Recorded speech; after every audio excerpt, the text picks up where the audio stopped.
Minority బాలికల గురుకుల వసతి గృహాలను మునుగోడు ఎమ్మెల్యే కోమటిరెడ్డి రాజగోపాల్ రెడ్డి ఆకస్మికంగా తనిఖీ చేశారు.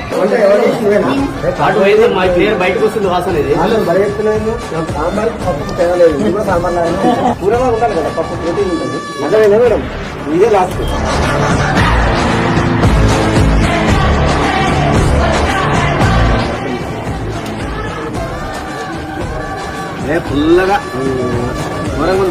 ఏం చేయాలి నువ్వు ప్రతి వంట అసలు వాడేది అని మాట్లాడకండి చెప్పి చూడు ఇలా ఉండాలిదా ఏం కాలేదు ఏం మాట్లాడుతున్నావు పిల్లలు ఉండాలి ఆన్సర్ చెప్పేదానికి ఏం మాట్లాడుతున్నావు ఎందుకంటే పిల్లలకు ప్రోబయాటిక్ చాలా మంచి స్టమక్ మీరు పిల్లడు పెడితే మన అసిడిటీ మన ప్రాబ్లం అవుతుంది. హాస్టల్ వాడిన అంటే ఇన్ని ప్రతి ఐటమ్ ఎవరికి పిల్లలకు కట్నం పోతుందంటే ప్రతి ఐటమ్ చెక్ చేసిన తర్వాత కూరగాయలు కానీ ఏది కానీ అన్ని ఐటమ్స్ ఆర్గానిక్ మంచిగా ఉన్నాయా చెక్ చేసుకున్న తర్వాత వంట చేసి పిల్లలు పెట్టాలి.